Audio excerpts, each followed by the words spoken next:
दिए गए विकल्पों में से कौन सा वह लगभग निकटतम मान है जो निम्नलिखित समीकरणों में प्रश्न चिन्ह के स्थान पर आएगा।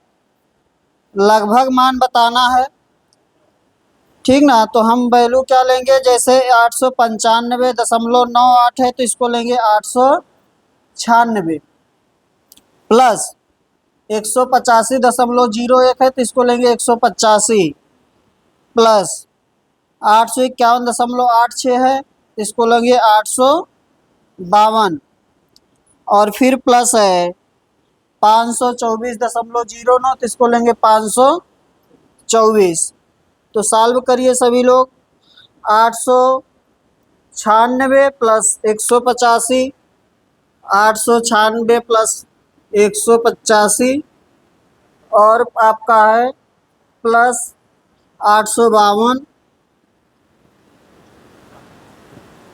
और प्लस आपका 524। सॉल्व कर लीजिए।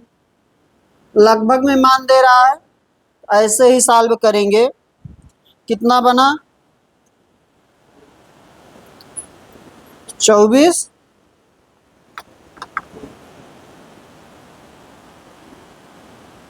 8 8 16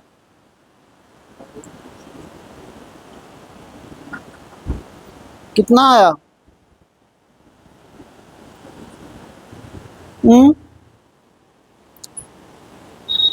2460 2460, ठीक ना है। तो सिंप्लीफिकेशन है, सिर्फ जोड़ना है। लगभग में मान बताना है तो दशमलव आपको हटा देना है। आपको जैसे लिखा था 895.98 तो आप ले लेंगे 896, यानी कि 0.50 से ऊपर है तो लेंगे अगली वाली संख्या और उससे कम है तो लेंगे पहले वाली संख्या, ठीक ना। आगे चलते हैं। क्वेश्चन नंबर 2 देखिए, लिखा हुआ 1/1 plus √2 plus 1/√2 plus √3 plus 1/√3 plus √4 plus dot dot dot फिर प्लस 1/√15 प्लस √16। इसका मान बताना है। तो देखिए आपका चल रहा है इस प्रकार से, किसका हमें करना पड़ेगा परमीकरण, ठीक ना। क्या करना पड़ेगा, क्वेश्चन का परमीकरण। जैसे लिखा 1/1 plus √2 plus 1/√2 plus √3 plus 1/√3 plus √4 फिर प्लस ऐसे चल रहा लास्ट में 1/√15 प्लस √16, ऐसे है ना। इसका परमीकरण कर लेंगे प्रत्येक टर्म का। तो पहले वाले का परमीकरण करेंगे तो क्या करेंगे, इसमें गुणा करेंगे √2 माइनस 1 से, अंश और हर में। यहाँ पर भी गुणा होगा, 1 प्लस √2 है, अगले में इससे गुणा करेंगे हर में √2 माइनस 1 से। ऐसे अगले में करेंगे, सिर्फ 2 टर्म में करेंगे, आगे वाला नहीं करेंगे। एक हो जाएगा आपका, इसमें गुणा होगा √3 माइनस √2 से और यहाँ है √2 प्लस √3। अगला आपका यहाँ अंश हर में गुणा होगा √3 माइनस √2 से। इसी प्रकार से आगे चलता जाएगा और लास्ट वाले में गुणा होगा √16 माइनस √15 से और बट्टे में आपका हो जाएगा √15 प्लस √16 और इसमें मल्टीप्लाई कर देंगे √15 माइनस √16 माइनस √15, ठीक ना। अब ये टर्म जब सॉल्व होगा फर्स्ट वाला तो ये क्या बनेगा, √2 माइनस 1 हो जाएगा, क्योंकि नीचे जो लिखा वो लिखा a plus B A minus B A square minus B square, तो √2 का स्क्वायर माइनस 1 यानी कि 1 हो जाएगा। यहाँ बट्टे में क्या आएगा 1, ऐसे इसको सॉल्व करेंगे तो आएगा √3 माइनस √2, इसके भी बट्टे में आएगा 1, ऐसे चलता जाएगा और लास्ट में क्या बचेगा, लास्ट में हो जाएगा √16 माइनस √15 बट्टे में 1, ठीक है ना। यहाँ तक समझ में आ गया है। अब कैंसिल कर देंगे, √2 से √2 प्लस में √2 माइनस में है, ऐसे √3 प्लस में यहाँ माइनस में होगा, इस प्रकार से कैंसिल होता जाएगा। तो यहाँ सेकेंड बच रहा है तो यहाँ क्या बचेगा, सेकेंड लास्ट बचेगा, ठीक ना। आपका बन जाएगा, नीचे आ रहा है कि नहीं सचिन, आपका हो जाएगा √16 माइनस 1, यानी कि 4 माइनस 1 कितना 3, 4 माइनस 1 कितना हो जाएगा 3 हो जाएगा। ठीक है ना, घबराना नहीं, इतना नहीं भी सॉल्व करेंगे, अभी बता दे रहे हो तो वैसे ही आंसर टिक कर लेंगे, लेकिन सॉल्व अगर करना तो ऐसे ही करेंगे। ठीक ना,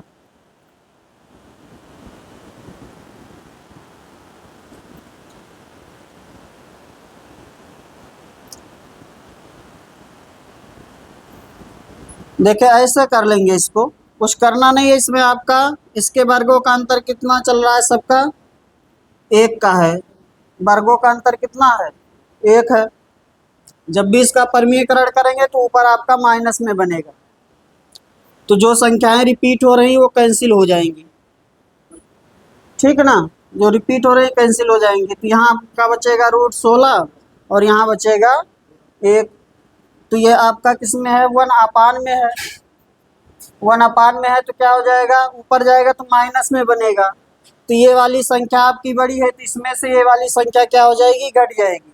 √16 में से यानी कि √1 या 1 घट जाएगा, तो आपका बचेगा √16 माइनस 1, यानी कि 4 माइनस 1 कितना हो जाएगा 3। ऐसे कर लेंगे एक बार में, समझे मेरी बात।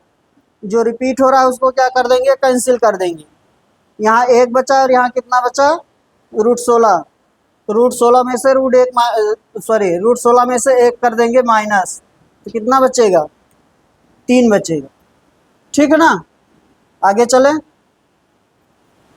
चलिए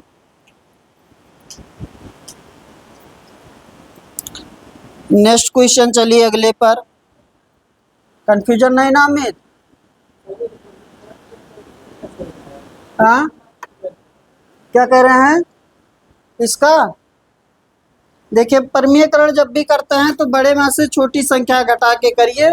आप कह रहे हैं जैसे हमने किया 1/√2 प्लस 1 था, 1 प्लस √2 था ना, इसका परमीयकरण करेंगे तो आप 1 माइनस √2 से भी गुणा कर सकते हैं, कोई दिक्कत नहीं है। ठीक ना, 1 माइनस √2 से भी गुणा करेंगे तब भी कोई प्रॉब्लम नहीं है। अब देखिए आपका बनेगा 1 माइनस √2, और इसका जब ये करेंगे तो ये a plus B a minus B, यानी कि 1 माइनस 2 बनेगा, यानी कि 1 माइनस √2 माइनस 1 बनेगा। और जब ये -1 बनेगा तो इसको √2 -1 कर देगा, इसलिए पहले से एडजस्ट कर दिए हैं। ठीक ना, बड़े में से छोटा वाला का √2 बड़ा है √1 से, या √2 बड़ा है 1 से। ठीक ना, √2 बड़ी वैल्यू है 1 से, इसलिए बड़ा वाला मान प्लस में रखिए, छोटा वाला माइनस में। तो √2 -1 से गुणा करिए, नहीं तो ये बार बार आपको ये माइनस एडजस्ट करना पड़ेगा। ठीक है ना, चलिए उससे भी कर देंगे तब भी कोई दिक्कत नहीं, बस यही है कि ये ध्यान देना पड़ेगा नीचे माइनस में आएगी वैल्यू।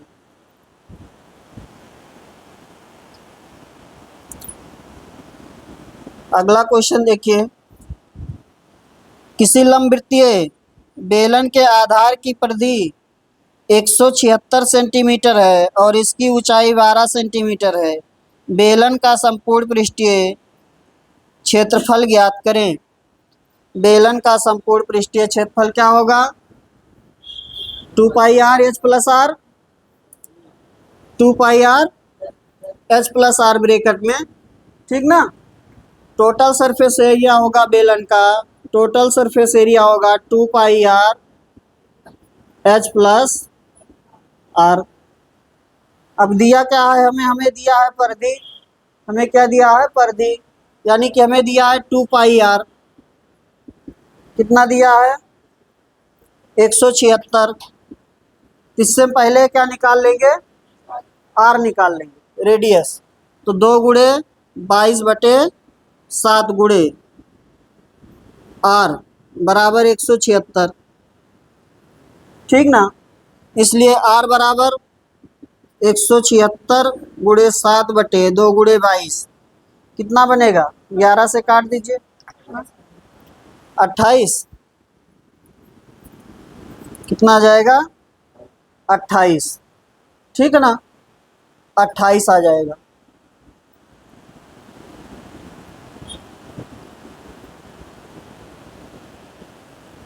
अब कर लीजिए, r बराबर आ गया 28, तो यहाँ मान रख देते हैं। 2πr का 176 डायरेक्ट रख दें, क्योंकि 2πr 176 है और चाहे अलग अलग मान रखिए, तो हो गया 176 इंटू एच दिया होगा इसमें 12 और प्लस 28, तो हो गया 176 और गुणे 40। सॉल्व कर लीजिए, 176 गुणे 40 कितना बनेगा? हाँ, 70-40। सबका ही आ रहा है 70-40, 70-40। नेक्स्ट पर चलिए, अगला क्वेश्चन।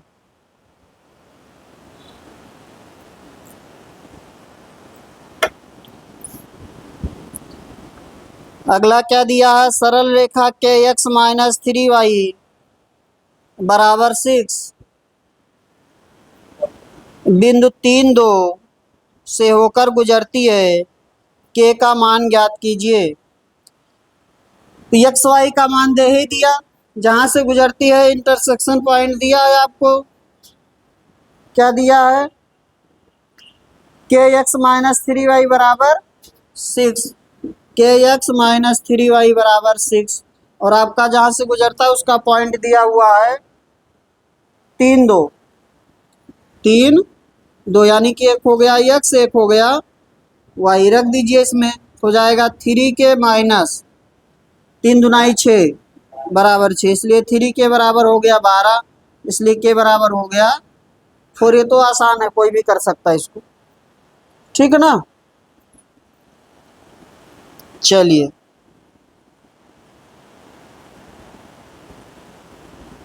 अगला क्वेश्चन बताइए, क्वेश्चन नंबर 5 प्रयास करेंगे आप लोग, कोशिश करिए, देखिए।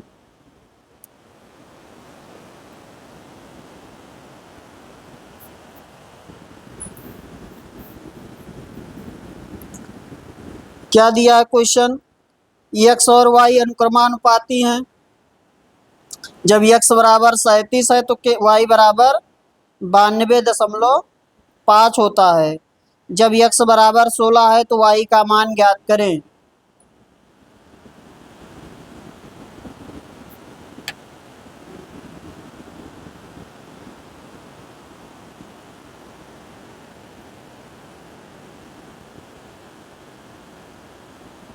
अनुक्रमानुपाती यानी कि डायरेक्टली प्रोपोर्शनल है आपका, ठीक ना। अनुक्रमानुपाती है यानी कि डायरेक्टली प्रोपोर्शनल है। x और y 40।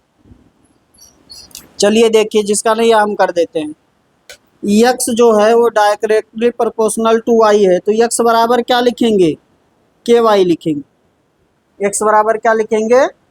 के वाई। एक्स वाई का मान पहले दिया है, कितना दिया है? 37 और 92.5, तो हो गया 37 बराबर के इंटू 92.5। तो पहले के का मान निकाल लेंगे, 92.5 सॉरी 37/92.5, इतना हो गया, ठीक है ना।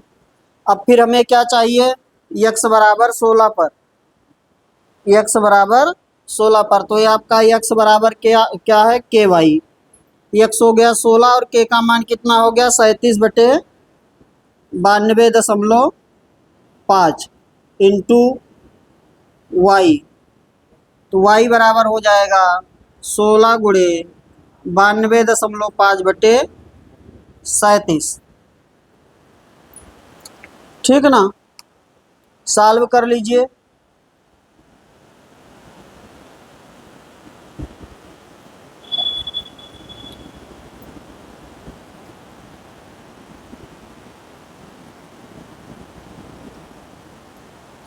कितना आया चंदन?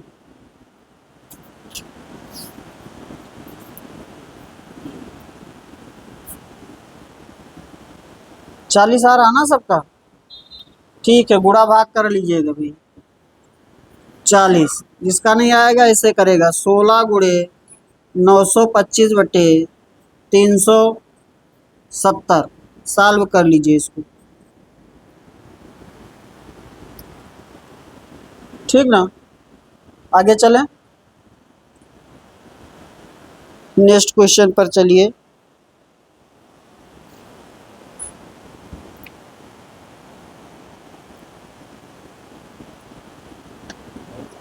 अगला क्वेश्चन आपका क्या है, क्वेश्चन नंबर 6। ब्याज की गणना वार्षिक चक्रवृद्धि आधार पर करते हुए यदि 5,000 की धनराशि को 20% वार्षिक चक्रवृद्धि ब्याज की दर पर 3 वर्ष की अवधि के लिए निवेशित किया जाता है तो 3 वर्ष बाद प्राप्त मिश्रधन ज्ञात करें। तो 3 वर्ष बाद प्राप्त मिश्रधन ज्ञात करें। तो देखें 20% से है और 3 साल का आपका है चक्रवृद्धि ब्याज में देखना है, तो 20% से कितना बनेगा, 6/5 बनेगा एक साल का। अगले साल का फिर से 6/5 और अगले साल का फिर से 6/5, यानी कि 216/125। 125 रुपये मिश्रधन है तो उसका जो ब्याज बने, सॉरी 125 रुपये मूलधन है तो उसका जो मिश्रधन बनेगा वो कितना बनेगा, 216 बनेगा। अब 125 बराबर आपको दिया है कितना है मूलधन, 5,000। मूलधन कितना दिया है, 5,000। 125 बराबर हो गया 5,000, इसलिए 216 का मान निकाल लीजिए, ठीक ना। 216 आपका मिश्रधन हो गया, हो जाएगा 5,000 बट्टे 125 गुणे 216, ठीक ना। इसको काटेंगे 125 से तो आपका 20 बार जाएगा, 20 बार जाएगा ना, नहीं सॉरी 40 बार जाएगा। 40 गुणे 216 ऐसे कर लेंगे, इसको कर दीजिए। देखिए जिसको कन्फ्यूजन हो रहा है, 5 गुणे 1,000 बटे 125 गुणे 216। 125 से 8 बार कटता है 1,000, 8 पंचे 40, 40 गुणे 216। सॉल्व कर लीजिए, कितना बना, 8640, 8,640 रुपये, ये हो जाएगा मिश्रधन। हाँ लगा दे रहे हैं, XY भी टेंशन मत लीजिए, XY भी लगा दे रहे हैं। कहाँ नहीं आ रहा है,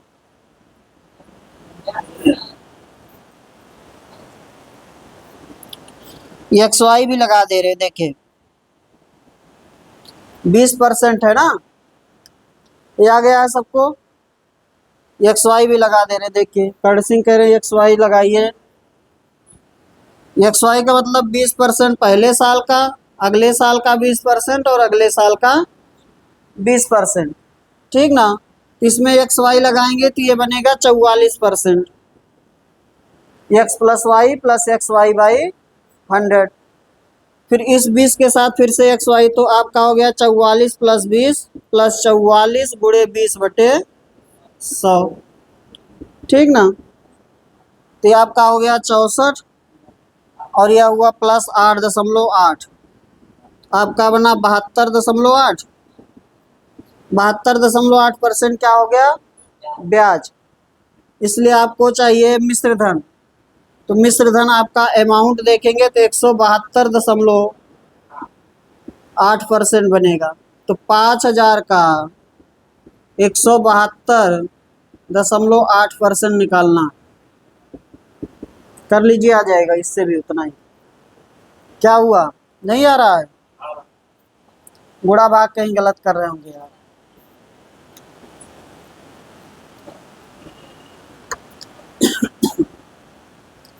सत्रह 28 जो लिखा है वो 216 का गुणज है, ठीक है ना। 1728, 12 का क्यूब है ना, 1728, 1728 क्या है, 12 का क्यूब है, ठीक ना। चलिए आगे चलें, इससे भी वही आंसर बनेगा क्यों चंदन, 8640। नेक्स्ट पर चलिए, क्वेश्चन नंबर 7 करेंगे आप लोग, प्रयास करिए देखें। क्वेश्चन नंबर 7 इम्पॉर्टेंट क्वेश्चन है। हाँ हाँ ठीक है, सही बता रहे हैं, लगभग यही आना चाहिए।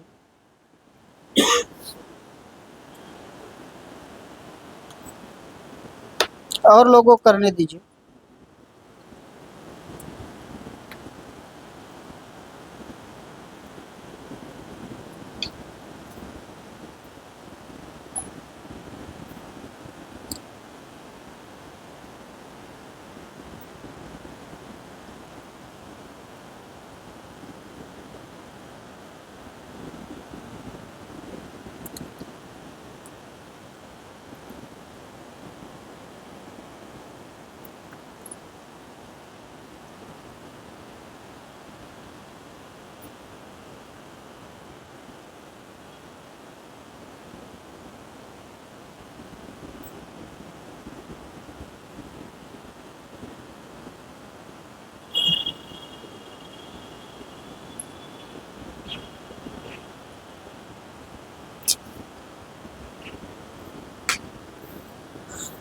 चलिए देखिए क्वेश्चन में क्या दिया है।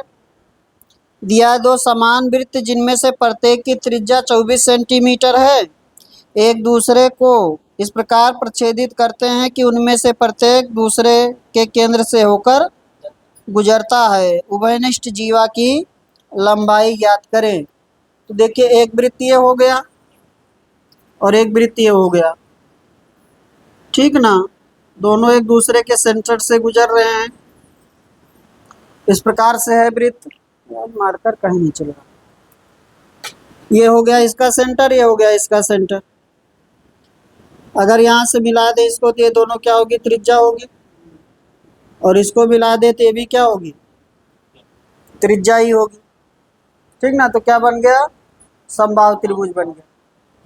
और अगर हम उभयनिष्ठ जीवा की बात करें तो ये है उसकी उभयनिष्ठ, दोनों की उभयनिष्ठ जीवा जो होगी वो ये होगी, ये होगी उभयनिष्ठ जीवा। इसकी लंबाई हमें निकालना है, इधर भी मिला दे रहे हैं इसको, ठीक ना। तो ये हो गया 24, 24 और 24 का क्या हो गया, समबाहु त्रिभुज हो गया। और अगर हम इस पॉइंट से इस पॉइंट तक का देखें तो ये समबाहु त्रिभुज की क्या हो गई, ऊंचाई हो गई। और समबाहु त्रिभुज की ऊंचाई होता है, यानी कि यहाँ से यहाँ पॉइंट मान लीजिए रहे, ये यम है, ये ओ है और ये एन है। तो अगर हम यम ओ की बात करें तो ये हो जाएगा √3/2 ए ऊंचाई, यानी कि समबाहु त्रिभुज की हाइट। √3/2 भुजा होता है, तो भुजा इसमें कितना है, 24 है, इसलिए हो जाएगा √3/2 इंटू 24, कितना हो गया, 12√3। लेकिन हमें जो चाहिए जीवा की लंबाई, हमें चाहिए यम से यन तक। तो यम एन जो होगा आपका वो दुगना होगा इसका यम ओ का, हो गया 2 गुणे 12√3, 24 रूट क्या हो जाएगा, 3 हो जाएगा। जितना ये होगा उतना इधर से भी वैसे निकाल लेंगे, ठीक ना, दुगना हो जाएगा। अब किसी को कंफ्यूजन नहीं होना चाहिए कि दो बराबर भाग होंगे, ठीक ना, दो बराबर ही भाग होंगे। ये इसका सेंटर है, सेंटर से जब यहाँ लंब डालेंगे तो जीवा को क्या करेगा, दो बराबर भागों में विभाजित करेगा, ठीक ना। आगे चलें।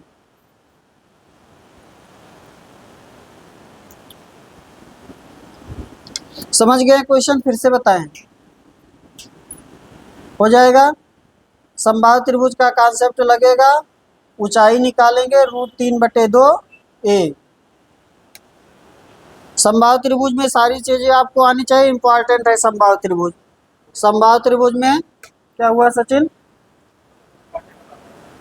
हाँ बराबर काटेगा। अरे ऐसे आपको एक वृत्त कह दें और यहाँ पर एक जीवा खींच दे, ये हो गया सेंटर। यहाँ से जब इसको लंब डालेंगे तो ये दो बराबर भागों में जीवा का हासिल होती है ना। आगे चलें।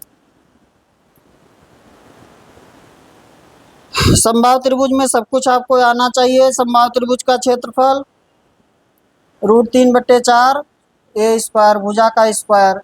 माध्यिका कितना होगा समबाहु त्रिभुज का? कर्ण सिंह, देखिए समबाहु त्रिभुज में आपको एरिया चाहिए, एरिया होगा √3/4 ए स्क्वायर, ठीक ना। माध्यिका कितनी होगी समबाहु त्रिभुज की? बोलिए। माध्यिका या हाइट बराबर होगा समबाहु त्रिभुज में, लिखा तो है √3/2 ए। अंतःवृत्त की त्रिज्या स्मॉल आर क्या होगा? a/2√3।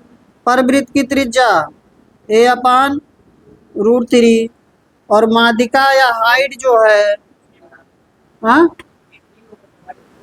हाँ, जो माध्यिका हाइट ये लिख दिया है यहाँ पर, माध्यिका और हाइट जो होगा वो किस स्मॉल आर और कैपिटल आर का योग होगा, ठीक ना।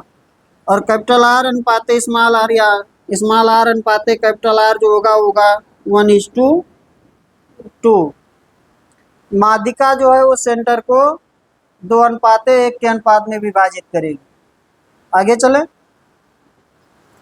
आपको समबाहु त्रिभुज में इतनी चीजें आनी चाहिए, ठीक है ना। चलिए,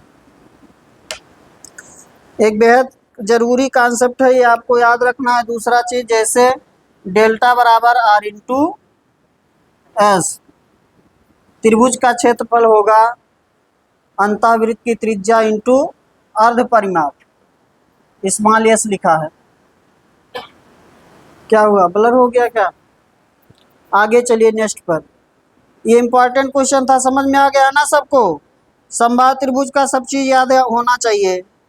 अगला क्वेश्चन देखिए, क्वेश्चन नंबर 8। एक बेलन की त्रिज्या एक अर्धगोले की त्रिज्या से 16.2/3% अधिक है।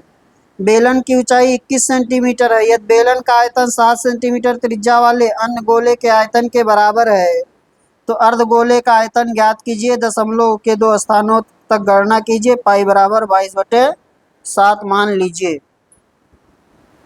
बताइए सभी लोग।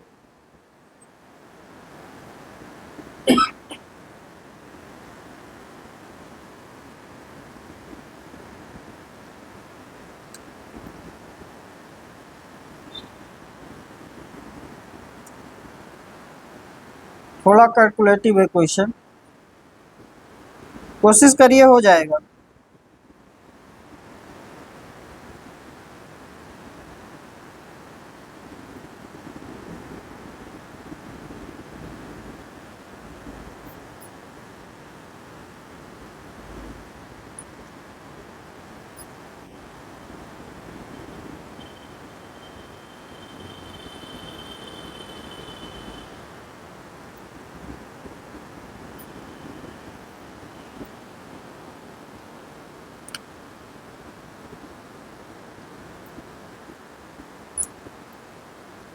चलिए हम ही करते हैं, देखिए।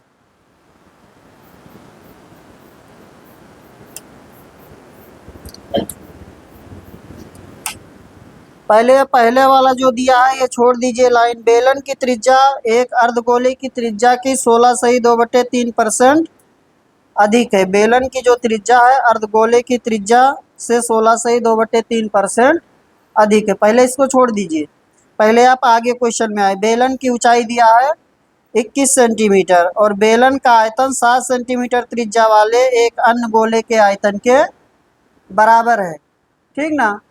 तो अन्य गोले के आयतन के बराबर करिए। बेलन का जो आयतन है, बेलन का आयतन वो एक अन्य गोले के आयतन के बराबर है,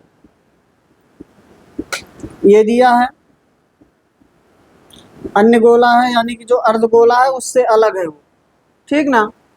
अब आप यहाँ पर बेलन का अगर आयतन लिखेंगे तो पाई r² इंटू एच, अलग अलग r लिख रहे हैं, और गोले का आयतन हो जाएगा 4/3 पाई r³, ठीक ना। इस जो अन्य गोला है उसका त्रिज्या दिया है कितना है, 7 है, उसकी त्रिज्या दिया है 7 है। और जो बेलन है उसका क्या दिया है, हाइट दिया है। तो पाई से पाई कैंसिल कर दें और ये हो गया r²। ये हाइट कितना दिया था, 21 बराबर 4/3 स्मॉल आर क्यूब। अन्य गोले का त्रिज्या दिया कितना, 7, 7 का क्यूब, इसलिए आप आर स्क्वायर निकाल लीजिए। कितना बना, 4 गुणे 7 गुणे 7 गुणे 7 और बटे 3 गुणे 21, 7 से कैंसिल कर देंगे, 3 हो गया। तो आपका जब आर निकालेंगे, आर निकालेंगे तो आपका आर कितना बन जाएगा, 2 गुणे 7 बटे 3, इसलिए 14 बटे 3 बनेगा। एक 7 बाहर आएगा, एक 2 बाहर आएगा और हर में 3 बाहर आएगा, तो बन जाएगा 14 बटे 3। तो ये क्या हो गया, बेलन की त्रिज्या। अब बेलन की त्रिज्या से अर्धगोले की त्रिज्या की बात करिए। आपसे कह रहा है बेलन की त्रिज्या एक अर्धगोले की त्रिज्या से 16 सही 2/3% अधिक है। 16 सही 2/3% को किस में बदल दीजिए, भिन्न में। कितना बनेगा 16 सही 2/3% भिन्न में, हाँ कितना, 16 3 48, 2 50/3 बना, 1/6 बना, ठीक ना। 1/6 अधिक है, 1/6 अधिक यानी कि 7/6 है, 1/6 अधिक है, 16 सही 2/3% अधिक है, इसका मतलब 7/6 है। तो ये हो गया बेलन, बेलन का अधिक है ना, और ये हो गया आपका अर्धगोला।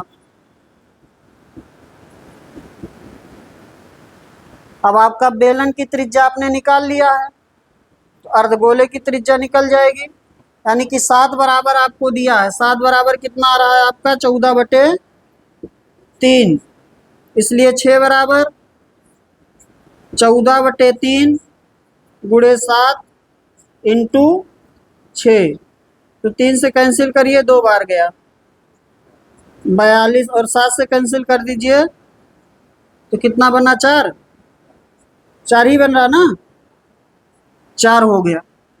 अब अर्धगोले का आयतन निकाल लीजिए, अर्धगोले का आयतन निकाल लीजिए। त्रिज्या पता चल गया, अर्धगोले का आयतन निकाल लेंगे। अर्धगोले का आयतन 2/3 पाई आर क्यूब।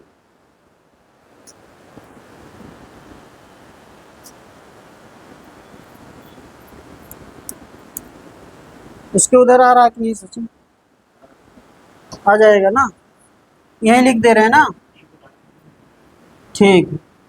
अर्धगोले का आयतन चाहिए, सेमी स्फीयर का आयतन चाहिए, तो आपका हो जाएगा 2/3 पाई आर क्यूब। इस आर की बात हो रही है, अब हो गया 2/3 गुणे 22/7 गुणे 4 गुणे 4 गुणे 4। दशमलव में चाहिए मान, सॉल्व करना आपके काम है। उसके बाद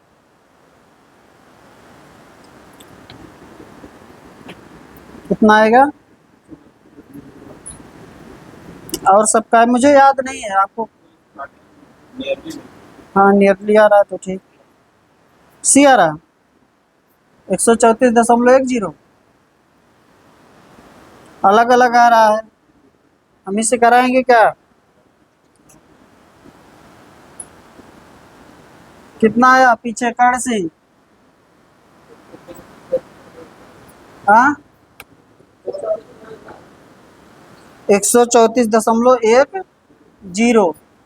कैलकुलेशन करना भाई आपका काम है, कर लीजिएगा, ठीक ना। 134.10।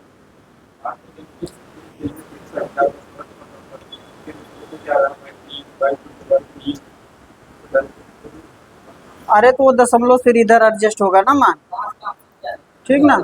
बहुत नजदीक दिया है आपको, पूरा पहले गुणा कर लीजिए फिर भाग दीजिए, तब ज़्यादा सही रहेगा। ऐसा ही है 64 में 21 से भाग देंगे, थोड़ा गलत होने का चांस रहेगा। पहले पूरा मल्टीप्लाई कर लीजिए फिर भाग दीजिए तो सही आएगा, क्योंकि बहुत नियर अबाउट दिया ना, 132 133 134, तो पहले गुणा कर लीजिए उसके बाद भाग दीजिए, ठीक ना चंदन, हाँ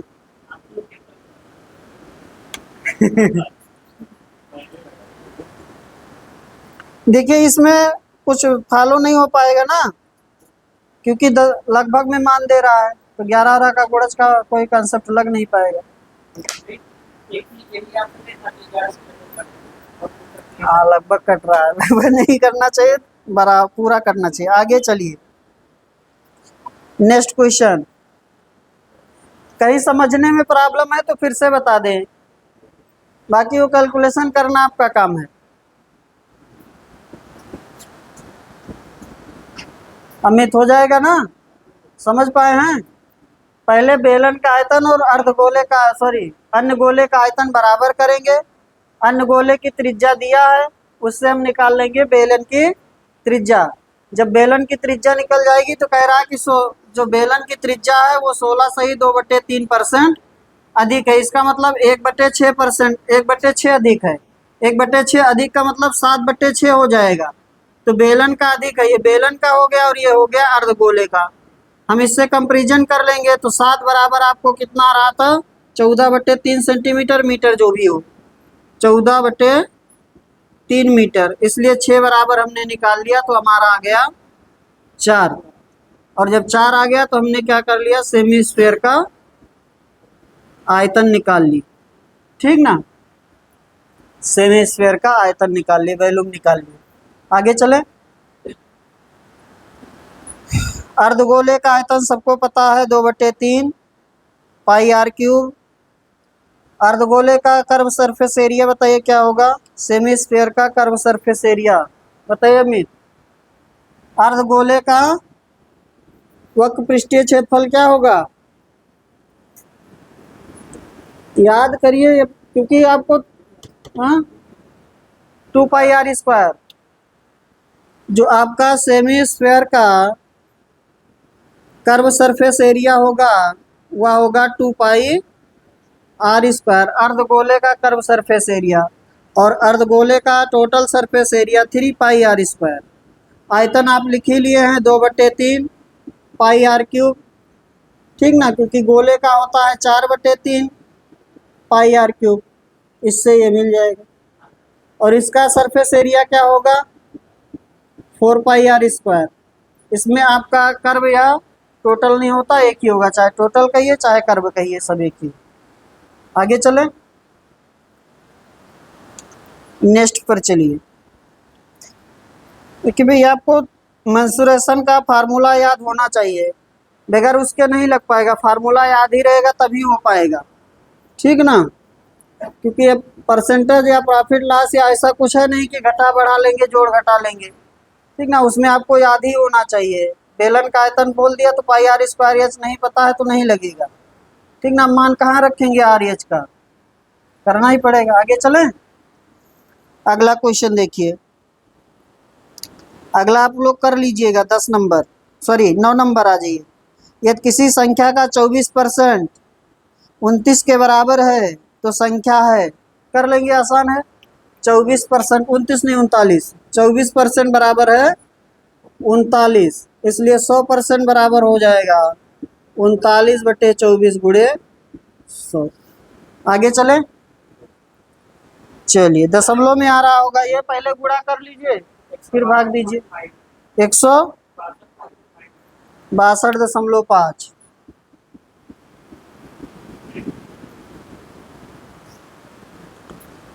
क्वेश्चन नंबर 10 बताइए। और लोगों को करने दो यार, बोल देते हो। 10 नंबर बताइए।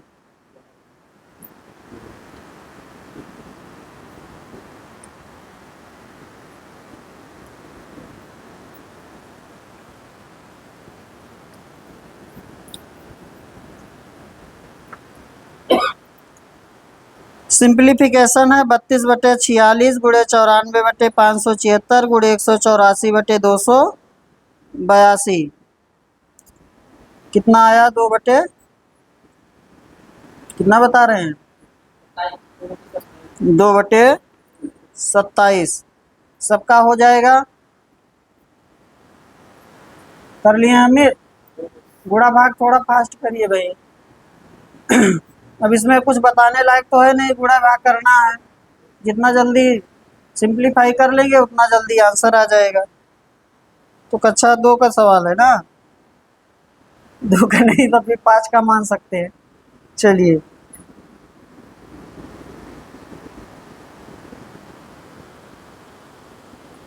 आंसर बोल दे रहे हैं, आंसर आ रहा है 2/27 सबका आ रहा है ना सचिन,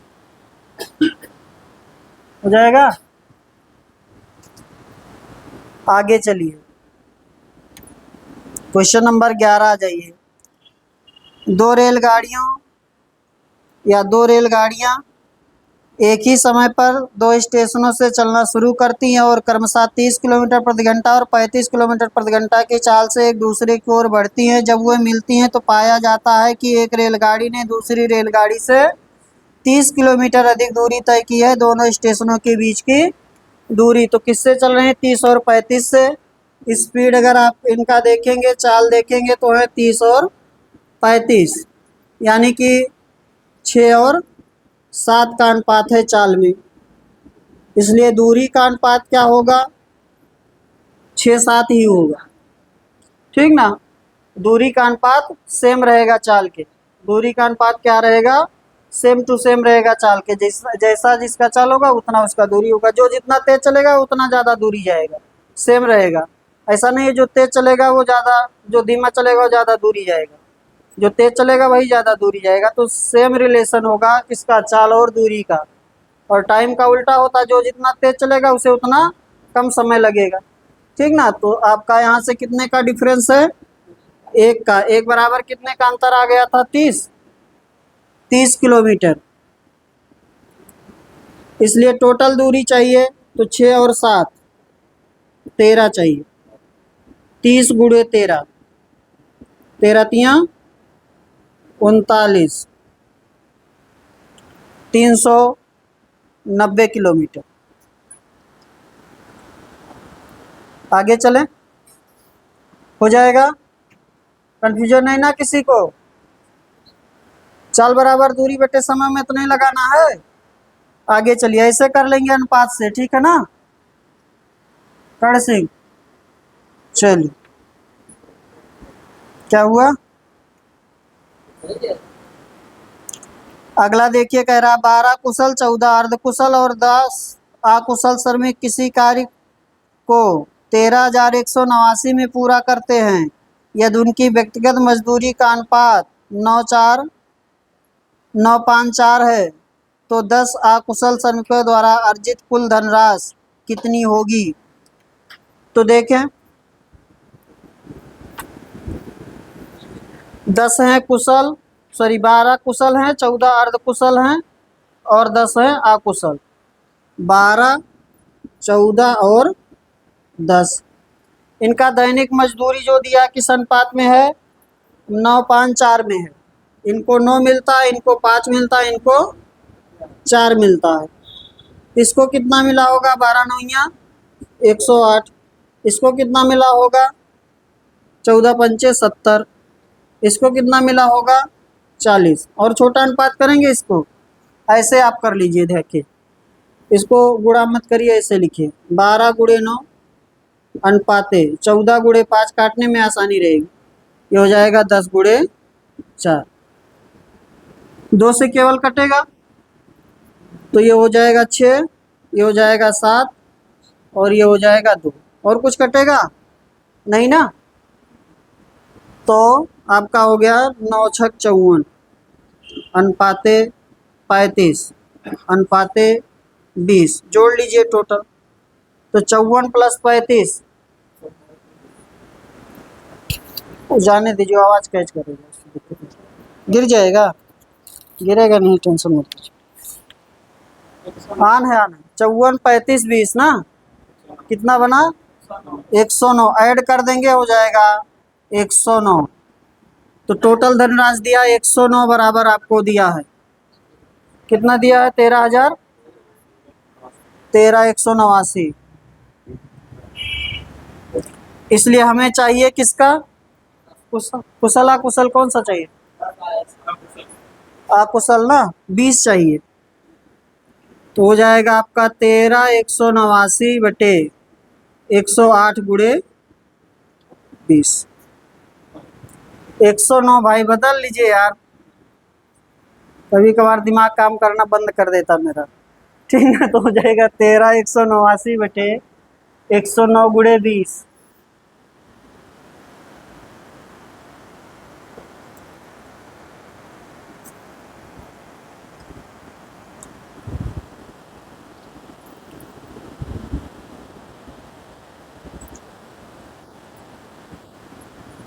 कितना आया चंदन?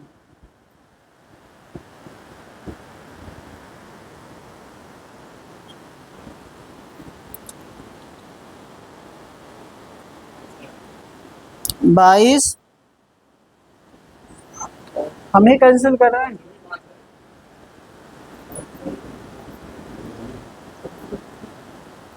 चौबीस। ठीक, इसको कैंसिल किए हैं तो कितनी बार गया है? 109 से 121 बार। 121। चलिए 24 20, हमें 30 सुनाई पड़ा। 24 20।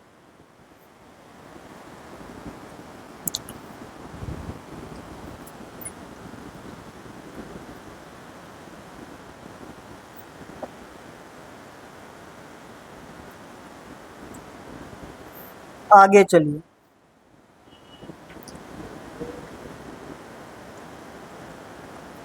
नेक्स्ट पर चलें। क्या हुआ कर्ण सिंह? बहुत ध्यान से देख रहे हैं। देखिए आपका, आप थोड़ी चीजें बता देते। देखिए यहाँ 10 है, यहाँ 13 है, तो पहली बार तो एक बार जाएगा। और यहाँ लास्ट में 9 हो रहा है, उसके बाद 3 अंक है। 13 के बाद 3 अंक है, तो 3 बार तो जाएगा जाएगा। और यहाँ 9 है, यहाँ 9 है, तो लास्ट में एक बार जाना चाहिए। 9 में किससे गुणा करेंगे कि 9 आएगा? 1 से। तो लास्ट में 1 आएगा और पहले 1 आएगा, बीच वाला ढूंढना है। तो या तो 111 बनेगा, या तो फिर 121 बनेगा, या 101 बनेगा। यही जा सकता है। अगर आपका 100 से ऊपर बार भाग जा रहा है, तो या तो आपका लास्ट में एक, शुरुआत में एक बार, जैसे 10 से 13 में करेंगे तो एक ही बार तो जाएगा। और लास्ट में यहाँ 9 है, यहाँ 9 है, तो एक बार ये जाएगा, लास्ट वाला एक ही बार जाएगा। तो आपका बीच में या तो यहाँ 0 बनेगा, या तो 1 बनेगा, या तो 2 बनेगा।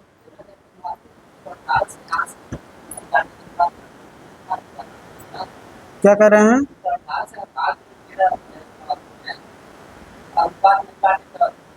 हाँ, तब भी आएगा।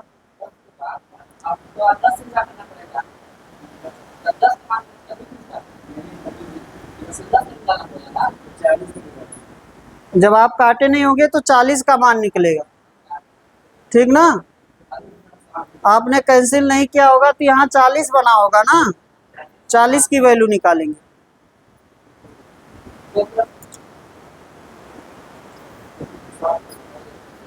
अब 10 कर दिए तो बटे 4 कर दिए उसको। आगे चलिए, वो थोड़ा अलग था कल जो टेस्ट में था। अगले क्वेश्चन पर चलिए, क्वेश्चन नंबर 13।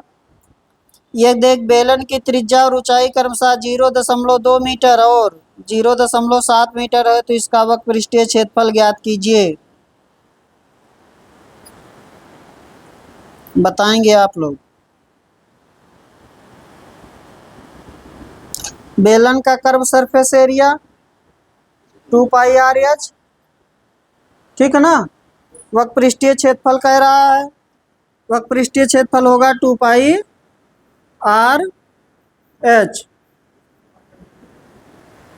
कितना? ठीक है, मैं लिख दे रहा हूँ। कर्व सरफेस एरिया चाहिए बेलन का, सिलेंडर का, 2πr/h हो गया। 2 गुणे 22/7 गुणे r। आर त्रिज्या दिया है कितना? 0.7 और इंटू हाइट 0.2। सॉल्व कर लीजिए। 7 से ये कैंसिल करेंगे, 0.1 बार जाएगा। 44 दूना 88 और 2 अंक पर दशमलव, 0.88। यही है ना, 0.88 मीटर स्क्वायर। ये 2 से इसमें हुआ 44 हुआ, 44 दूना 88 हुआ, और 2 अंक पर दशमलव, तो 0.88 बनेगा। आगे चलिए, क्वेश्चन नंबर आ जाइए 14, लगा दिए है ना, 14 पर आ जाइए।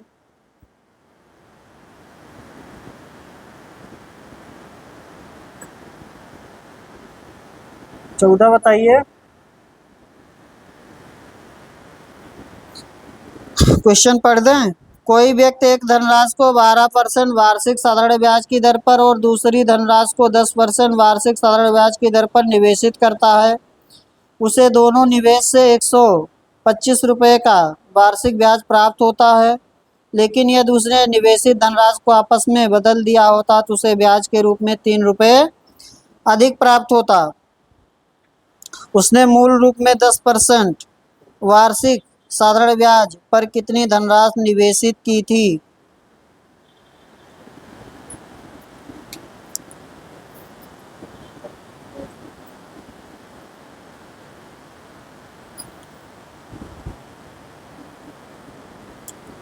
हम करें?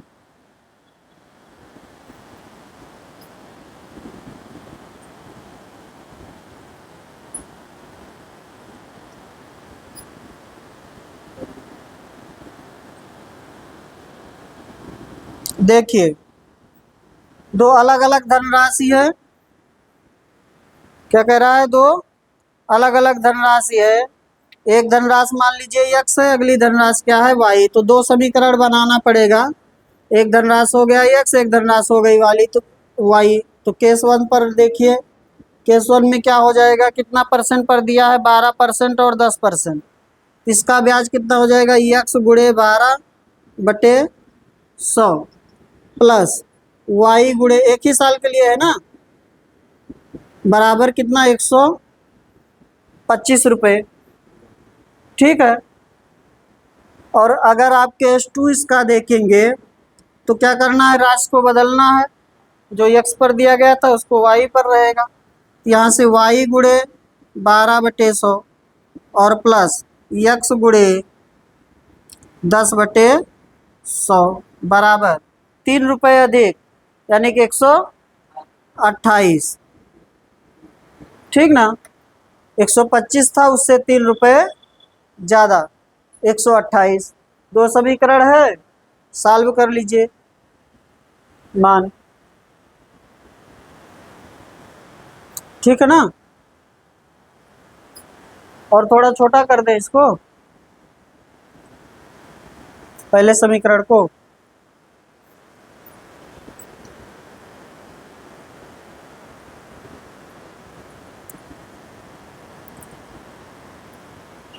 पहला समीकरण सॉल्व कर लेंगे थोड़ा तो ये बन जाएगा 6x प्लस ये हो जाएगा 5y बराबर 125 गुणे 50। और इस समीकरण को सॉल्व कर लेंगे तो ये हो जाएगा 6y प्लस 5x बराबर, यहाँ पर हो जाएगा 128 गुणे 50।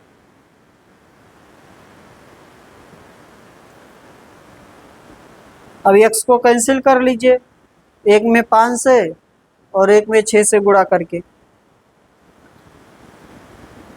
दोनों बराबर आ जा रहा है क्या?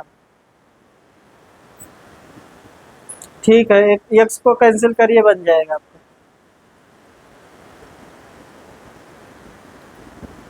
इसमें हम 6 से गुणा कर दे रहे हैं, ठीक ना। इसमें क्या कर दें? 6 से गुणा, सॉरी 6 से नहीं, 5 से। तो 5 से करेंगे तो हो जाएगा 30x प्लस 25y बराबर 125 गुणे 50 गुणे 5। ठीक ना, इसमें हम कर दे रहे हैं गुणा किससे? 6 से। तो ये समीकरण हो गया 36y प्लस 30x बराबर 128 गुणे 50 गुणे 6। ठीक ना, घटा दीजिए इसको और इसको। जब घटाएंगे तो ये माइनस, ये माइनस, ये माइनस, ये 30x 30x कैंसिल, और यहाँ से आपका माइनस में बना तो कितना हो गया 11y माइनस 11y, ठीक ना। और ये हो गया आपका 125, दोनों में गुणा में है ना, सॉरी 128, तो आपका हो गया 128 गुणे 50 गुणे 6, ये माइनस में है प्लस 125 गुणे 50 गुणे 5, 50 कॉमन ले लीजिए, गुणा करके घटा लीजिए। और तो नहीं दिख रहा है यार, करना ही पड़ेगा ना, समीकरण बनाएंगे कैसे संख्या मान लेंगे, एग्जैक्ट मान दिया संख्या मान लेंगे।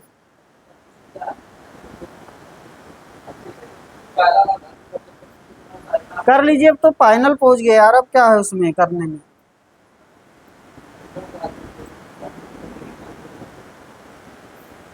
इतने कैलकुलेशन से गड़बड़ा जाएंगे। हाँ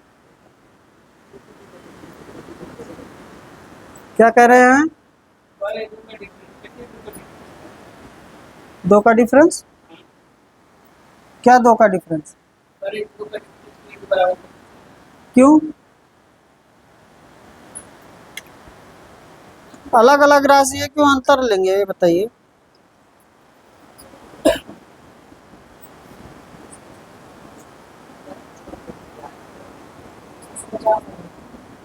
$650 y बराबर,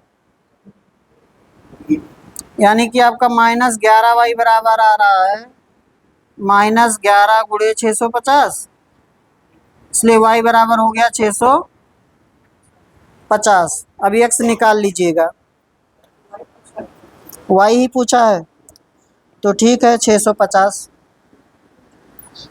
क्या कहना चाह रहे हैं बोलिए, मैं सोचता हो सकता आप जो कह रहे हो सही हो। क्या कह रहे हैं, वैल्यू लेकर नहीं कर पाएंगे ना, अलग अलग राशि है इसलिए नहीं हो पाएगा। ध्यान दीजिए, अलग अलग एक्स वाई अलग अलग है, ठीक ना, तो एक जगह से दूसरा बनेगा, एक जगह से दूसरा ब्याज बनेगा, फिर उसका डिफरेंस लेना पड़ेगा, तो कोई मान कर नहीं कर पाएंगे, ठीक ना। चलिए बताएंगे बाद में कर्डसिन। आगे आ जाइए, क्वेश्चन नंबर 15 सोच लीजिएगा पूरा, और कोई तरीका होगा तो बताइएगा, ठीक है ना। इस समय मेरे प्रेजेंट ऑफ माइंड में यही बन रहा है। क्वेश्चन नंबर 15 आ जाइए। राधिका किसी कार्य को 15 दिन में पूरा कर सकती है और ऋषि उसी कार्य को 30 दिन में पूरा कर सकता है। राधिका अकेले कार्य शुरू करती है और 2 दिन बाद कार्य छोड़ देती है, फिर ऋषि कार्य जारी रखता है। शेष कार्य को पूरा करने में ऋषि द्वारा लिया गया समय आसान है, इसको मिटा दे रहे हैं, कर लीजिएगा, ठीक है ना गुणा भाग।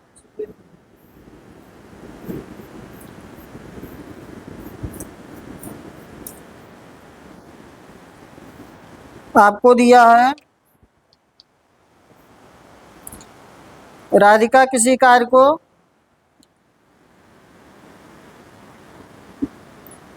50 दिन में और ऋषि कर रहा है, क्या हुआ, सॉरी भाई, कोई दूसरा डाटा दिख गया होगा। 15 और 30 है ना, 15 और 30 एलसीएम हो गया 30, ये 2 यूनिट और ये 1।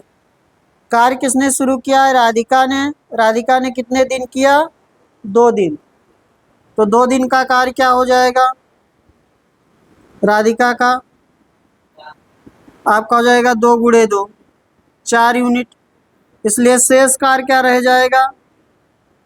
जब राधिका 2 दिन कार्य कर लेगी तो 4 यूनिट करेगी ना, तो कार्य रह जाएगा 30 माइनस 4 26 यूनिट, इसलिए समय लगेगा 26/1, क्योंकि इसकी क्षमता क्या है ऋषि की 1 है, कितना हो जाएगा 26 दिन।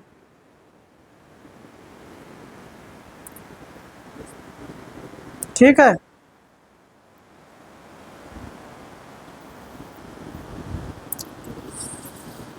अगला बताएंगे आप 10 - 6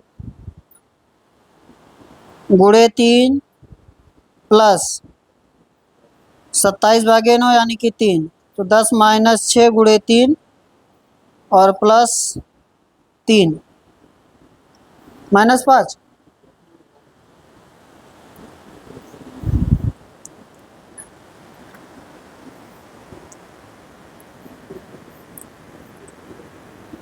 ऐसे था आपका 10 -18/3 × 3 और +27/3 का स्क्वायर, तो जाएगा 10 -18 × 1/3 × 3 और +27 × 1/9 हो जाएगा 10। यहाँ हो गया 6 -18 +3 -5 -5।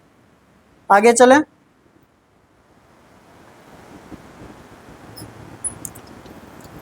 अगला क्वेश्चन देखिए,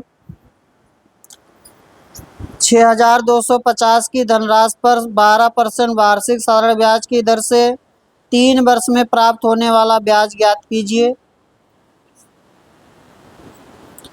आसान है, 12 36% ब्याज लगेगा, ठीक ना। चाहे PRT/100 लगा लीजिए और चाहे 12% की दर से 3 वर्ष का ब्याज है, 12% की दर से 3 वर्ष का ब्याज देखेंगे तो 36% बनेगा।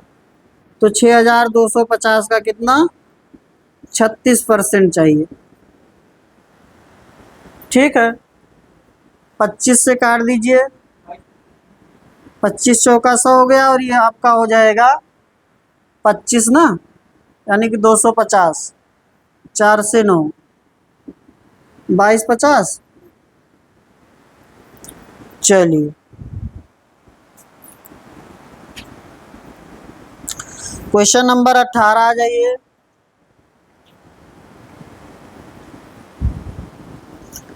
आंकड़ों के निम्न समुच्चय के लिए परास बटे माध्यिका का मान ज्ञात करें। रेंज बटे मीडियन चाहिए, ठीक ना।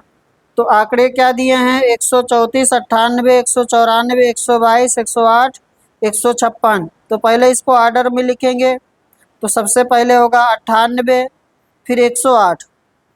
डिसेंडिंग या असेंडिंग कोई भी ऑर्डर लिख सकते हैं। 98 फिर 108, फिर आपका क्या है 122, फिर 134, 134 और क्या है इसके बाद 156 और 94, 156 और 194। सही लिखा ना डाटा।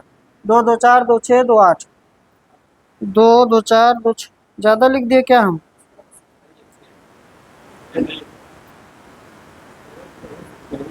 ठीक है, ठीक, हाँ 6 है। अब आपको क्या चाहिए, माध्यिका। तो माध्यिका अगर 6 टर्म है तो आपका तीसरा और चौथे का योग बटे 2।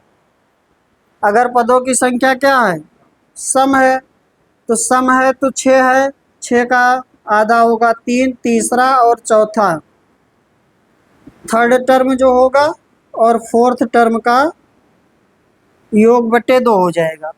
तीसरे टर्म का और प्लस फोर्थ टर्म का योग बटे 2।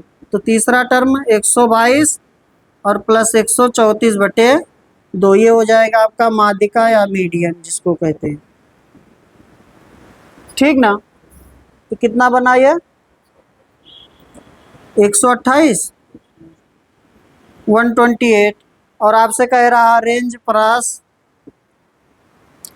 चाहिए, रेंज चाहिए, maximum value minus minimum value, maximum value minus minimum value.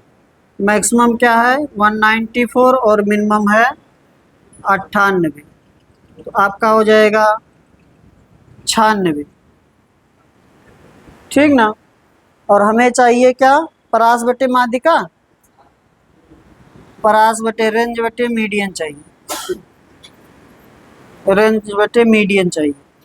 तो आपका हो जाएगा 96 बटे 128। सॉल्व कर लीजिए आगे।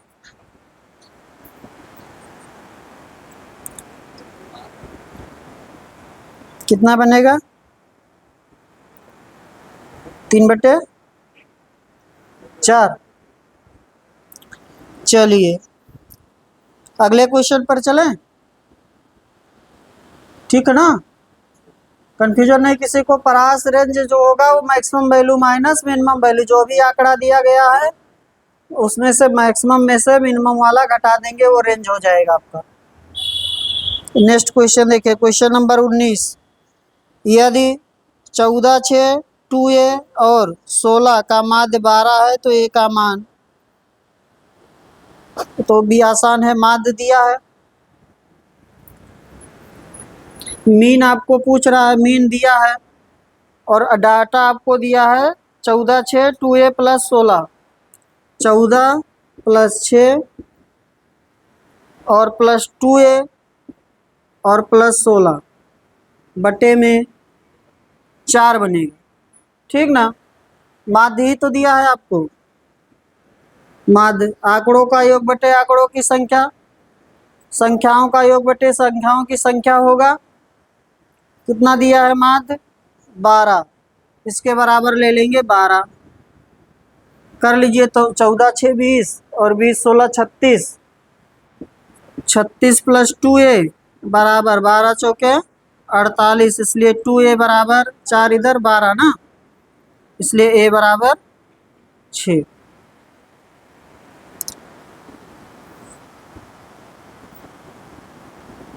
अगले पेज पर चलिए, अगले क्वेश्चन पर।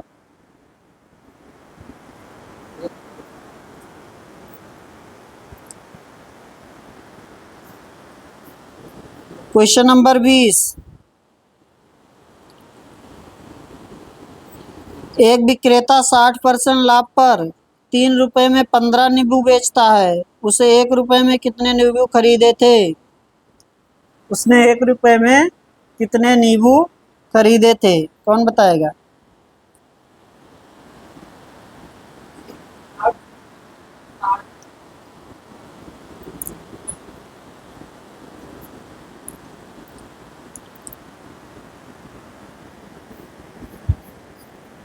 देखिए भाई, बेचने का दे दिया है 3 रुपए में कितना? 15।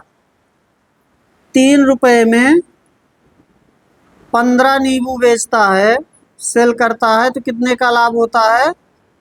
60% का, ठीक ना। 60% का। आपसे कह रहा है कि कितना नींबू खरीदा था 1 रुपए में। पहले आप 3 रुपए में निकाल लीजिए कितना खरीदा था। पहले आप क्या कर लीजिए, 3 रुपए में निकाल लीजिए। तो 3 रुपए में कितना खरीदेगा? लाभ ले रहा है तो कितना खरीदेगा? इससे कम खरीदा होगा, सॉरी इससे अधिक खरीदा होगा, 15 से ज़्यादा खरीदा होगा, तभी तो लाभ होगा। तो आपका कितना बनेगा? 160 बटे 100, या इसी को लिखेंगे 8 बटे 5 ना, जो भी कहिए। ये हो गया 8, ये हो गया 5, तो कितना हुआ? 24। 3 रुपए में कितना? 24। हमें 3 का नहीं बताना है, 1 रुपए का बताना है, इसलिए 1 रुपए में 24 बटे 3 कितना हो गया? 8 नींबू। फिर से देखिए, ना समझ में आया हो, कह रहा 3 रुपए में 15 सेल करता है तो 60% का लाभ होता है। कोई भी वस्तु हो, 3 रुपए में 15 सेल करता है तो 60% का लाभ होता है। अब हमें पहले 1 रुपए के बारे में मत सोचिए, 1 रुपए के बारे में सोचेंगे तो यहाँ पहले ही भाग देना पड़ेगा। तो पहले आप 3 ही रुपए में कितना खरीदा था ये निकाल लीजिए, 3 ही रुपए में कितना खरीदा था ये निकाल लीजिए। तो आपने रुपए को बराबर रखा, 3 रुपए में बेच रहा, 3 रुपए में खरीदने का भी सोच रहे हैं, तो आपका क्या होगा? 15 से ज़्यादा खरीदेगा। जब रुपया आप बराबर कर देंगे तो क्या हो जाएगा? वस्तु की संख्या ज़्यादा लेगा तभी लाभ, खरीदेगा तभी लाभ होगा।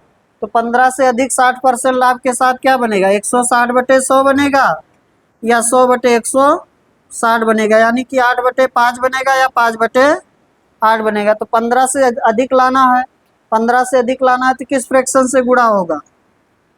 8 बटे 5 से होगा, 8/5 से कर देंगे। 8/5 से 24 नींबू बनेगा। 3 रुपए में 24 खरीदा है, लेकिन आपको कितने का पूछ रहा है? 1 रुपए का। जब यहाँ तक सॉल्व कर लेंगे तो कोई भी कितने भी रुपए का पूछेगा निकाल लेंगे, ठीक ना। चाहे 3 का पूछे, चाहे 1 का पूछे, चाहे 2 का पूछे, चाहे 100 का पूछे। आगे चलें, चलिए। जब ज़्यादा नींबू खरीदेगा, बेचेगा, तभी लाभ होगा उसे ना। खरीद लेने के अगर रुपया बराबर हो गया तो अधिक खरीदेगा, कम बेचेगा। रुपया या तो घटाए बढ़ाए, या तो वस्तु की संख्या को घटाए बढ़ाए, दो ही कंडीशन हो सकती है। जैसे 4 रुपये में 5 खरीदा और 5 रुपये में 4 रुपये में 5 खरीदा है और 5 रुपये में 5 बेचने लगा, तब लाभ हो सकता है। या वो 4 रुपये में 5 खरीदा है और 4 रुपये में 3 बेचने लगा, तब लाभ हो सकता है। दो ही कंडीशन हो सकती है। अगला क्वेश्चन देखिए। क्वेश्चन नंबर आपका है 21। दो छात्रों ने एक प्रवेश परीक्षा में भाग लिया। उनमें से एक ने दूसरे से 15 अंक अधिक प्राप्त किए और उसके अंक उसके अंकों के योगफल के 80% के बराबर हैं। उनमें से प्रत्येक द्वारा प्राप्त अंक ज्ञात करें।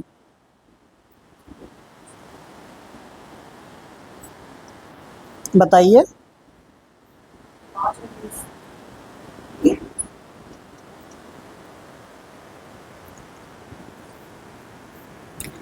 कह रहा एक दो छात्र हैं, एक जो है दूसरे से 15 अधिक पाया है। एक यक्स पाया है तो दूसरा यक्स प्लस 15 पाया है। ये बात समझ में आ रही है? ये तो कहा ही है।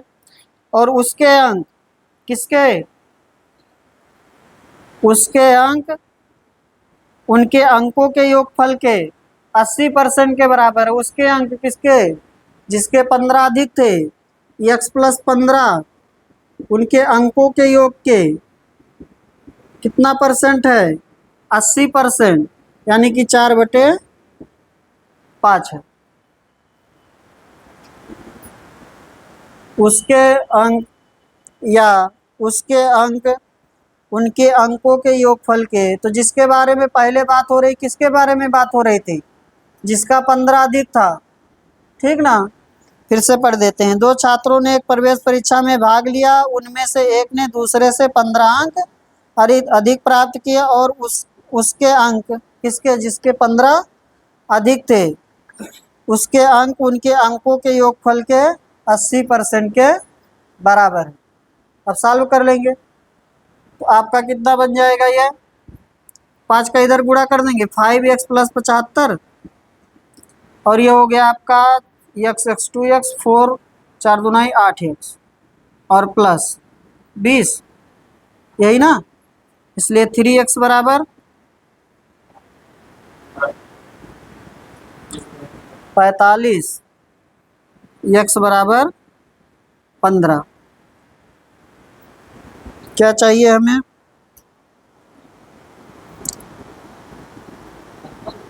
कितना बता रहे हैं गलत?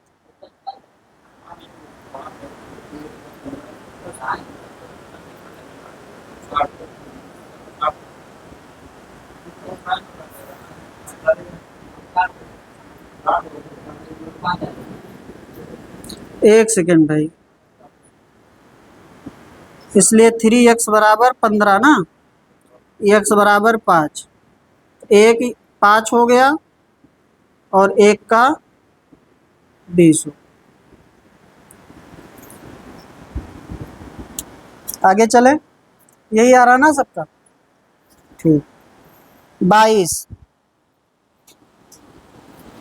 लिखा है कि यदि थीटा जो है 0 से बड़ा और 90 से छोटा है, यानी कि 0 is less than theta, theta is less than 90 है, तो cot theta -1 upon 1 minus tan theta divided by sine theta upon 1 plus cos theta plus 1 plus cos theta upon sine theta का मान निम्न में से किसके बराबर होगा?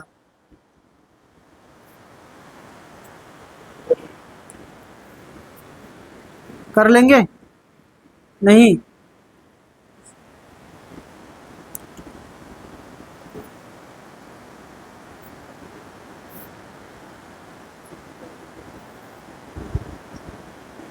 हाँ, सॉल्व कर लीजिए यार। मान क्या रखना? साफ साफ दिख रहा है उसमें, मान क्या रखें? काट theta -1 upon 1 minus tan theta है, 1 माइनस टेन थीटा भाग है इसके बाद साइन थीटा बटे 1 प्लस कास थीटा और plus cos 1 plus cos theta upon sine theta, यही ना। सॉल्व कर लीजिए, इसको 1/10 में तोड़ दीजिए, 1/10 में, चाहे काट को ब्रेक कर दीजिए चाहे 10 को, तो 10 को ही ब्रेक कर लेते हैं। ये हो गया काट थीटा -1, 1 माइनस 1/काट थीटा हो गया, ठीक ना। और इधर वाला सॉल्व करते हैं, इसका इसमें गुणा होगा, हो जाएगा साइन स्क्वायर थीटा, इसका इसमें गुणा होगा तो 1 प्लस कास स्क्वायर थीटा का होल स्क्वायर, तो 1 प्लस कास स्क्वायर थीटा और प्लस 2 कास थीटा, ठीक ना। 1 प्लस कास थीटा हो गया और इंटू साइन थीटा हो गया। यहाँ तक किसी को प्रॉब्लम नहीं है। चलिए, इसका यहाँ गुणा होगा और काट का ऊपर गुणा होगा, तो आपको मिलेगा काट थीटा -1 इंटू, ये काट ऊपर भी जाएगा, हो जाएगा काट थीटा, और यहाँ इसमें भी गुणा होगा तो हो जाएगा काट थीटा -1। ये दोनों कैंसिल हो गए, भाग में चल रहा है। इधर आपका इसका और इसका मान हो गया 1, तो एक ये हो गया और एक ये है, तो हो गया 2, और 2 कॉमन कर ले रहे हैं, 1 प्लस कास थीटा हो गया, 2 प्लस 2 कास थीटा हो रहा है, 2 प्लस इसका और इसका मान हो गया 1 और पहले से 1 है, तो हो गया 2 प्लस 2 कास थीटा, तो 2 कॉमन कर दिए तो हो गया 1 प्लस कास थीटा। यहाँ पर 1 प्लस कास थीटा चल रहा है और इंटू साइन थीटा चल रहा है, ये दोनों कैंसिल। अब आपका जो बचा, यहाँ ये कैंसिल हो गया था, तो आपका बचा है काट थीटा और भागे 2 साइन थीटा। ये रहेगा साइन कास में तोड़ दें तो हो गया कास थीटा बटे साइन थीटा, और इसको गुणा बना रहे हैं तो ये हो जाएगा साइन थीटा अपान 2, यानी कि कास थीटा बाई 2, ये कैंसिल हो जाएगा। कास थीटा अपान 2 मान भी रख सकते थे, आपकी इच्छा, 45 मत रखिएगा। हाँ, बोले तो भाई 45 मत रखिएगा। नहीं, क्यों नहीं, 45 इसलिए नहीं रखेंगे, 1 अपान है, जैसे समथिंग अपान 0 हो जाएगा, जैसे रखेंगे तो इनफाइनाइट हो जाएगा, तो पूरा सोल्यूशन ही आपका खत्म हो गया। फिर यहाँ जैसे 45 रखेंगे तो 1 माइनस 1 हो जाएगा, 1 माइनस 1 0, समथिंग अपान 0 या 0/0, इनफाइनाइट हो गया, तो पूरा सोल्यूशन ही फिर गड़बड़ हो गया, ठीक ना। तो 45 के अलावा कोई रख सकते हैं, 3 4 5 रख लीजिए, उससे भी हो जाएगा, ठीक ना। आगे चले, जल्दी करिए। क्वेश्चन नंबर 23 नंबर आप लोग कर लीजिएगा, ठीक है ना। कितना रहा है कोई बताएगा? इसको बनाएंगे 799.897 है, तो इसको बना देंगे 800, 800 भागे 25 प्लस 120 भागे 30 बराबर 190 का 23, 22 दशमलव समथिंग है ना, 23 बना लेंगे। मैं लिख दे रहा हूँ 800 भाग में है 800 का 25% 25/100 हो गया, 1/4 भी लिख सकते थे, और फिर है प्लस 120 का 30, 120 का 30% बराबर, फिर है आपका 190 का 22.998 यानी कि 23 लेंगे, 190 का कहीं कुछ 23/100, कहीं कोई संख्या भी तो रही होगी, कहाँ पर?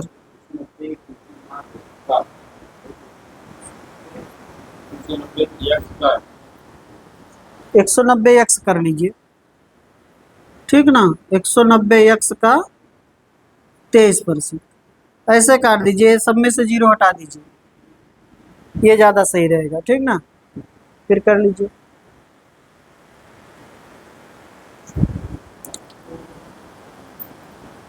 कुछ मिस रख रहा है इसमें, 190 के बाद जो दिया है एक्स ही ले लें।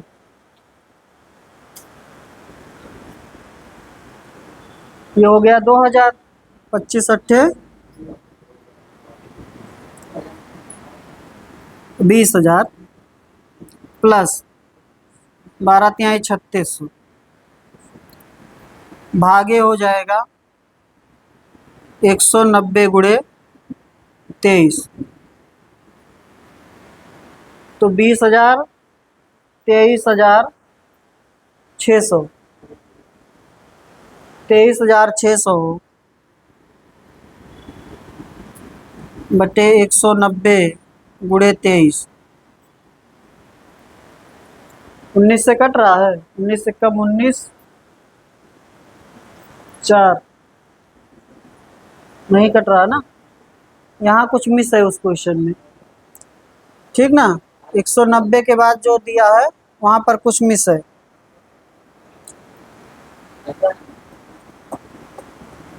सात कहाँ बच रहा है।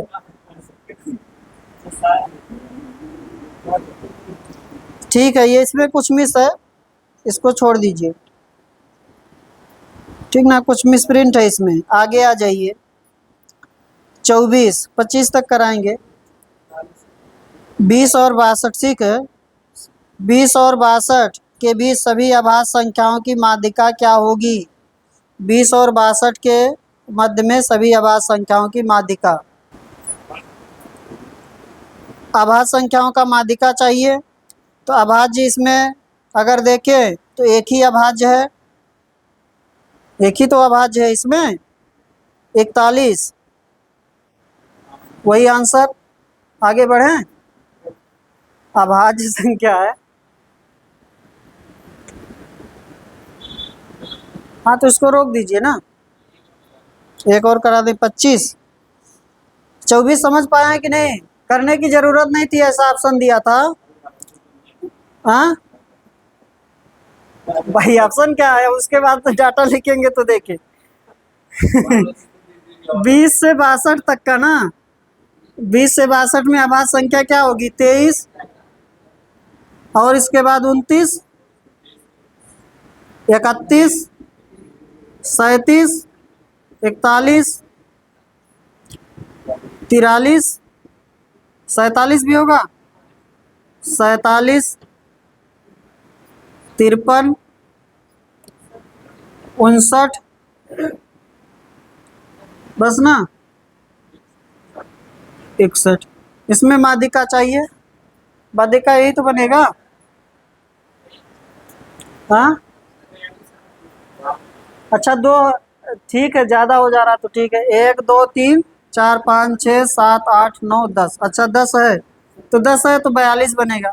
41 प्लस 43, मैं समझा 9 ही बन रहा होगा, तो कितना हो जाएगा, 42, सॉरी गलती हो गई थी। आगे एक क्वेश्चन और उसके बाद छोड़ देते हैं। अगला देखिए, 25 क्या लिखा है, बताइए, इसको तो आप ही लोगों को करना है ना, आंसर बताइए।